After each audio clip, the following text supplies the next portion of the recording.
नमस्कार, दुपारचे 4 वाजता आहेत आणि या बातमीपत्रामध्ये आपल्या सगळ्यांचं स्वागत। मी प्रसाद काथे।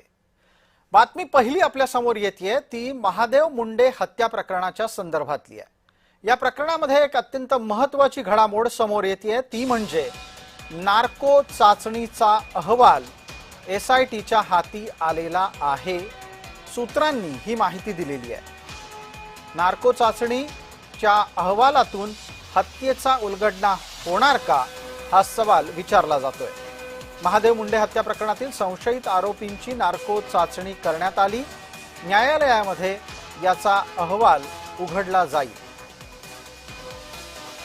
आपला सहकारी आणि प्रतिनिधी आमिर हुसैन या निमित्ताने जोडले गेलेले आहेत। आमिर, माझा आवाज आपल्यापर्यंत येत असेल तर एकदा लोकांना पटकन मिनिटभरामध्ये आधी सांगा की महादेव मुंडे हत्या प्रकरण आहे काय?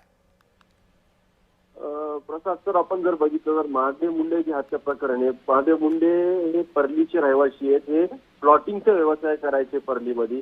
विशेष म्हणजे ह्यांच्या हत्या होऊन 2 वर्ष उलटून गेलेले, तरी सुद्धा या मर्डर केसवर कोणतीही कारवाई झाली नव्हती। विशेष म्हणजे जेव्हा ज्ञानेश्वरी मुंडे यांनी अनेकदा पोलीस स्टेशनचे चक्कर मारले त्यावेळेस त्यांना काय बोलण्यात आलं नव्हतं। त्या एखाद्या वेळेस त्यांना तिकडून काय अर्ज सुद्धा माघार लावण्यात आलेले आहे। त्यानंतर अनेक आंदोलन केल्यानंतर जरांगे पाटलांनी या मॅटरमध्ये एंट्री केली आणि त्यानंतर जेव्हा हे मॅटर मुंबईपर्यंत पोहोचला, मुंबईला जेव्हा हे मोर्चा आला होता त्यानंतर तिकडे भेट झाली, त्यानंतर एसआयटी स्थापन करण्यात आली। अगदी आमिर, याच्यातला एक मुद्दा आहे तो म्हणजे आमिर याच्यातला एक मुद्दा असाही आहे की प्राप्त स्थितीला महादेव मुंडेंची हत्या ही काही राजकीय व्यक्तींनी केल्याचाही मुद्दा समोर येत होता। अशा वेळेला या संपूर्ण प्रकरणामध्ये प्राप्त स्थितीमध्ये नार्को चाचणी झालीये कोणाची?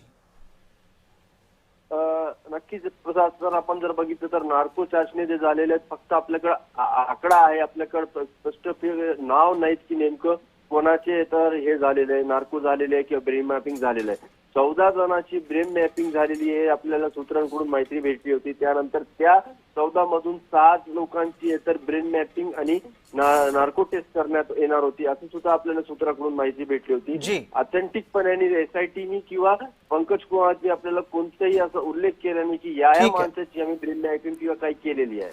ठीक आहे, धन्यवाद आमिर या सगळ्या तपशिलासाठी।